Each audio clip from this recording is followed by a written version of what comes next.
Shalom amigos, ¿qué tal? ¿Cómo se encuentran? Espero que se encuentren en excelente condición. Un saludo desde Derek Torah. Y por supuesto que le damos las gracias al Boreolán porque nos ha permitido un día más de vida y una oportunidad grandiosa para seguir aprendiendo de su maravillosa Torah. Recuerda, cada día ha sido hecho especialmente para ti. Aprovéchalo. Comenzamos. La Torá oral y la Torá escrita. La segunda parte de la Torá es la Torá oral, llamada Torá Shebe'al Peh.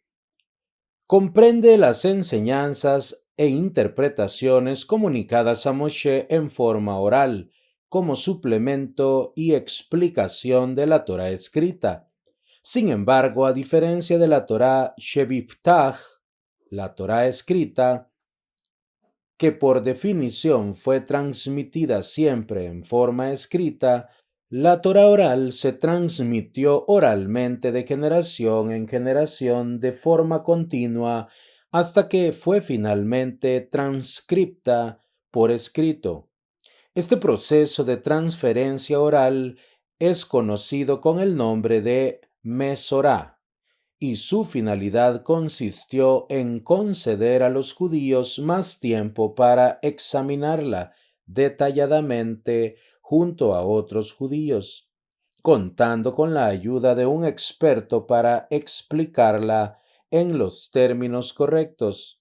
Fue sólo cuando la Torá oral corrió el riesgo de terminar olvidada a causa de las condiciones adversas que debió soportar el pueblo judío, que Rabí Yehudá Anasí comenzó a ordenarla por escrito.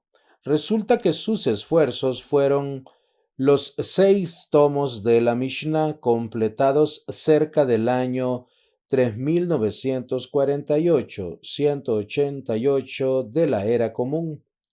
Sucesivos rabinos le añadieron comentarios y explicaciones que se conocen como la Guemará. Los dos textos en conjunto se conocen como el Talmud. Hay dos versiones del Talmud: el Talmud Babli, Talmud babilónico, compilado por Rab Ashi en Babilonia, y el Talmud Yerushalmi, compilado por Rabbi Yohanan en Eretz Israel. Aquellos que han ahondado en el estudio del Talmud saben que es un compendio único en su tipo de preceptos prácticos, discusiones filosóficas, argumentación lógica e historias llenas de contenido moral. No es de extrañar que el Talmud haya maravillado a sabios de todos los siglos y haya sido considerado como soporte principal de la vida judía. El Talmud declara que Hashem selló su pacto con Israel para salvaguardar la Torá oral, ya que la Torá escrita, sin las interpretaciones provistas por la Torá oral, es a menudo inteligible. Los preceptos están en su mayor parte expresados de manera general, y es la tradición oral la que provee los detalles necesarios para la observancia correcta. Por ejemplo, la Torá escrita expresa que los tefilín deben ser usados en el brazo y la frente. Sin embargo, no se hace mención alguna de su contenido o su aspecto. Es la ley oral la que da información sobre ellos y nos habla acerca de su significado.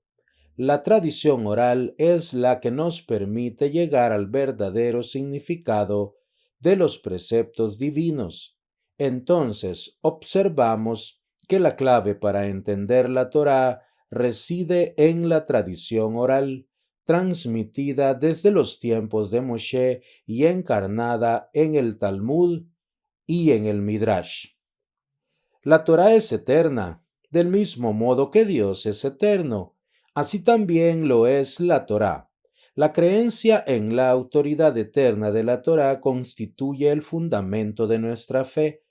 Así leemos en ella, las cosas reveladas nos pertenecen a nosotros y a nuestros hijos para siempre. Así como Hashem mismo no cambia, así la Torá, su testimonio eterno, no puede ser cambiada. El pueblo judío conservó la Torá durante más de 3000 años porque ella alberga lo más recóndito y lo más elevado de la naturaleza humana. Sus principios pueden ocasionalmente parecer totalmente alejados de los valores en boga en la sociedad contemporánea o simplemente irrelevantes en nuestra época. Sin embargo, mientras que los valores contemporáneos son de origen humano y efímeros, los de la Torá son divinos y eternos. Se cuenta que cuando el rey Shlomo, el gran genio de todos los tiempos, consideró que no le correspondía cumplir determinados preceptos, Dios dijo: miles iguales a Shlomo morirán, pero no será cambiado ni un solo punto de la Torá. El Talmud nos dice que todo judío debe necesariamente aprender Torá.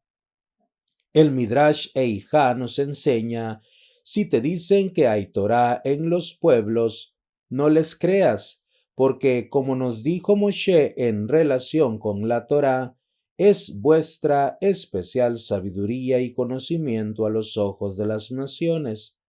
El Talmud relata que cada judío, una vez que concluya su estadía en este mundo, será llevado frente al tribunal celestial, donde deberá responder a la siguiente pregunta: ¿por qué has descuidado el estudio de Torá, que es la ocupación básica de todo judío? El pobre se defenderá diciendo: ¿qué debería haber hecho? Tenía que mantener a mi familia. ¿Cómo hubiéramos sobrevivido si hubiera estudiado Torá? Y la respuesta será: ¿quién era más pobre, tú o Gilel? Gilel no ganaba casi nada, una trépica moneda chica por día, y sin embargo destinada la mitad a pagar al guardia de la entrada del Beit HaMidrash, la casa de estudio, para poder entrar, mientras que con el resto cubría las necesidades de su familia. Una vez sin dinero no pudo entrar y trepó a los techos de un edificio contiguo para escuchar palabras de Torá de boca de Shemayá y Abtalión.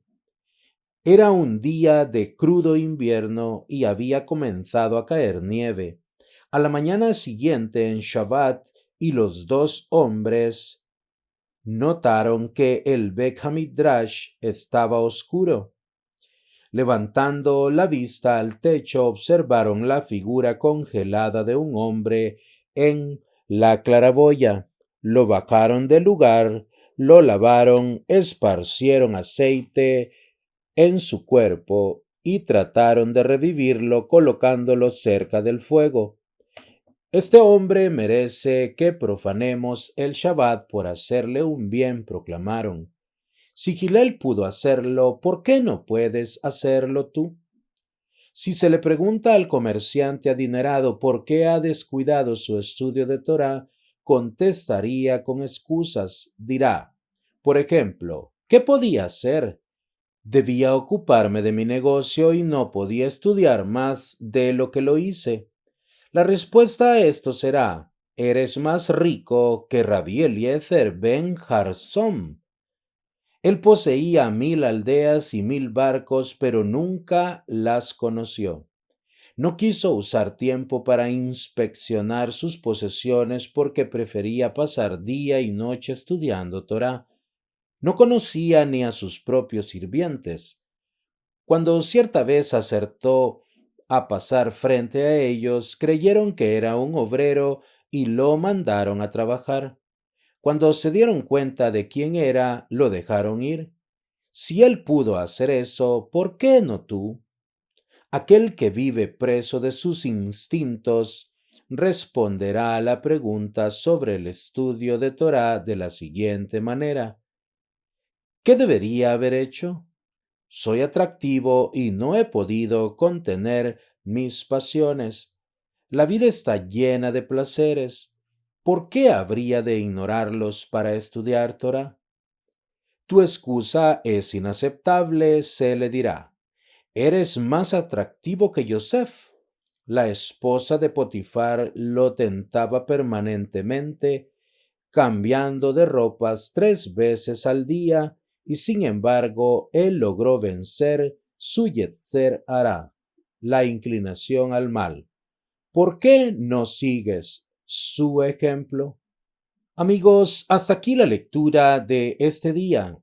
Que Hashem bendiga sus mesas con manjares espirituales y materiales, y que siempre la luz de la Torá ilumine sus rostros. Hasta la próxima con la ayuda del Boré Olam.